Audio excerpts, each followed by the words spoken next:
Hi అండి. అందరికీ నమస్కారం. Welcome to my channel. ఈ వీడియోలో ఏపీ ప్రభుత్వ ఉద్యోగులకు రాత్రికి రాత్రే కీలక జీవో విడుదల. ఆర్థిక శాఖ, ఖజానా శాఖ కీలక ఆదేశాలు జారీ. దీనికి సంబంధించిన పూర్తి వివరాలేంటో వీడియోలో తెలుసుకుందాము. వీడియో అయితే ఎక్కడే కానీ స్కిప్ చేయకుండా ఎండ్ వరకు చూసేయండి. అప్పుడు ఇన్ఫర్మేషన్ పూర్తిగా అర్థమవుతుంది. అలాగే వీడియో చూస్తున్న ప్రతి ఒక్కరు వీడియోకి లైక్ చేయండి ఫ్రెండ్స్. ఈ వీడియోని తోటి ఉద్యోగ పెంచిన మిత్రులతో అయితే షేర్ చేయండి. కొత్తగా మన ఛానల్ చూస్తున్న వారు ఇంకా ఎవరైనా సబ్స్క్రైబ్ చేసుకోకుంటే వెంటనే మన ఛానల్‌ని సబ్స్క్రైబ్ చేసుకోండి. దీని ద్వారా నేను చేసే లేటెస్ట్ వీడియోస్ అన్నీ మీ వరకు రీచ్ అవుతాయి. ఇక ఆలస్యం చేయకుండా వివరాల్లోకైతే వెళ్ళిపోదాము. ఫ్రెండ్స్, ఇక విషయానికొచ్చినట్లయితే ఆంధ్రప్రదేశ్ రాష్ట్ర ప్రభుత్వ ఉద్యోగులకు రాత్రికి రాత్రే సంచలనాత్మక ఆదేశాలు జారీ అయ్యాయి. ఖజానా శాఖ కీలక నిర్ణయం తీసుకోవడం జరిగింది. ఫిబ్రవరి 15 లోపల ఉద్యోగుల ఆదాయపు పన్ను డిడక్షన్ వివరాలను సిస్టమ్‌లో నమోదు చేయాలని ఖజానా శాఖ స్పష్టమైన మార్గదర్శకాలందాయి. ఖజానా శాఖకు కీలక నిర్ణయం. ఖజానా శాఖ రాష్ట్ర వ్యాప్తంగా అన్ని ప్రభుత్వ శాఖల్లో పనిచేస్తున్న ఉద్యోగుల ఆదాయపు పన్ను మినహాయింపు వివరాలను డిడక్షన్‌కు సంబంధించి అప్డేట్‌లను ఈ నెల 15లోగా సిస్టమ్‌లో నమోదు చేయాలని డ్రాయింగ్ అండ్ డిస్బర్సింగ్ ఆఫీసర్లకు ఆదేశాలు జారీ చేసింది. ఈ మేరకు ఖజానా శాఖ ముఖ్య అధికారి రామచంద్ర డీడీఓలకు ఉత్తర్వులు జారీ చేశారు. ఆదేశాల అమలుకు డెడ్‌లైన్. ప్రభుత్వ ఉద్యోగులు తమ ఆదాయపు పన్ను వివరాలను ఈ నెల 15లోగా ఖజానా శాఖ సిస్టమ్‌లో నమోదు చేయాల్సి ఉంటుంది. ఇది రాష్ట్ర వ్యాప్తంగా అన్ని జిల్లాల్లో డీడీఓలకు అందిన అందించినటువంటి సర్క్యులర్‌లో పేర్కొనబడింది.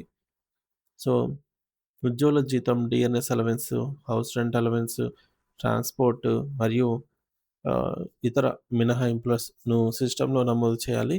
ఉద్యోగులకు వర్తించే ఆదాయపు పన్ను మినహాయింపులు, ఇన్వెస్ట్‌మెంట్ ప్రూఫ్స్ మరియు ఇతర మినహాయింపులను సమర్పించాల్సి ఉంటుంది. ఫిబ్రవరి 15 లోపల డేటా సబ్మిట్ చేయమని, ఉద్యోగుల వివరాలను ఖజానా శాఖకు రిపోర్ట్ చేయాలని డీడీఓలకు సూచనలు అందాయి. డీడీఓలు ప్రతి ఉద్యోగి ఆదాయపు పన్ను వివరాలను ఆన్‌లైన్‌లో సబ్మిట్ చేయాలి. ఇది సిస్టమ్‌లో ఖచ్చితంగా నమోదు కావాలి. ఉద్యోగులకు ఆర్థిక ప్రభావం. ప్రస్తుతం నెలవారీగా ఆదాయ పన్ను చెల్లింపులు జరుగుతున్నాయి. కానీ మార్చి నెలలో తుది మినహాయింపులు లెక్కించి అవసరమైన అదనపు చెల్లింపులు ఉంటే వాటిని సమర్పించాల్సి ఉంటుంది. ఈ ప్రక్రియ త్వరగా త్వరగా పూర్తయితే ప్రభుత్వ ఉద్యోగులకు అదనపు పన్ను చెల్లింపులపై స్పష్టత అయితే లభిస్తుంది. అవగాహన లోపం, ఉద్యోగులు జాగ్రత్తగా ఉండాలి అంటూ. అనేక మంది ప్రభుత్వ ఉద్యోగులు తమ ఆదాయపు పన్ను వివరాలను సమయానికి అందించకపోవటం వల్ల చివరి నిమిషంలో ఇబ్బందులు ఎదుర్కొంటున్నారు. దీంతో డీడీఓల ద్వారా ప్రాసెస్ చేయడం కష్టమవుతుంది.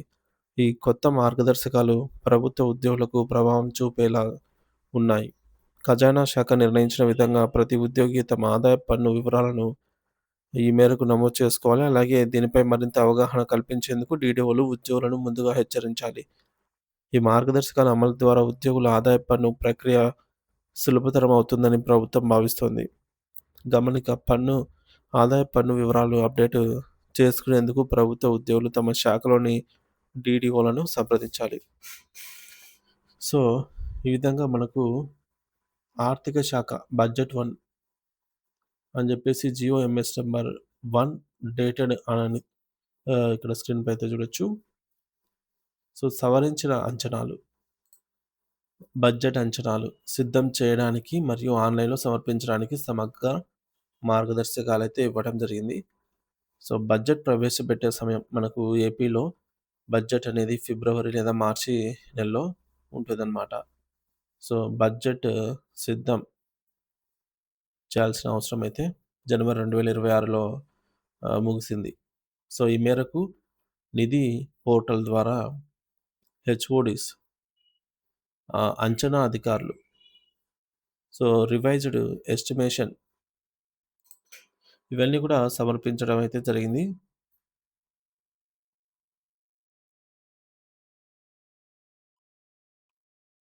చూసుకోవచ్చు. మొత్తానికైతే బడ్జెట్‌కి సంబంధించి రాష్ట్రంలో ఇంతవరకు ఖర్చు చేసినటువంటి వ్యయాలు, భవిష్యత్తులో అవసరమయ్యేటటువంటి ఖర్చులు ఇవన్నీ కూడా డీటెయిల్డ్‌గా అప్‌లోడ్ చేయాలి అని చెప్పేసి ఆదేశాలందాయి. ఎందుకంటే మనకు బడ్జెట్ ప్రవేశపెట్టడం అయితే జరుగుతుంది కాబట్టి. ఈ మేరకు బడ్జెట్‌లో ఏ శాఖలకు సంబంధించి ఎంత ఖర్చయింది, అలాగే ఏ ఏ శాఖలకు ఏ విధంగా ఇక మీదట ఖర్చు చేయాలి అనేటటువంటి పూర్తి అవగాహన కోసమైతే వీటిని సేకరిస్తారనమాట. మొత్తానికి మనకు రాబోయే బడ్జెట్‌లో అయితే ఖచ్చితంగా అన్ని వర్గాల వారికి రావాల్సినటువంటి బకాయిలైతేనేమి, చెల్లించాల్సిన చెల్లింపులు సకాలంలో జరుగుతాయనైతే ఉద్యోగ పెన్షనర్స్ ఆశిస్తూ ఉన్నారు.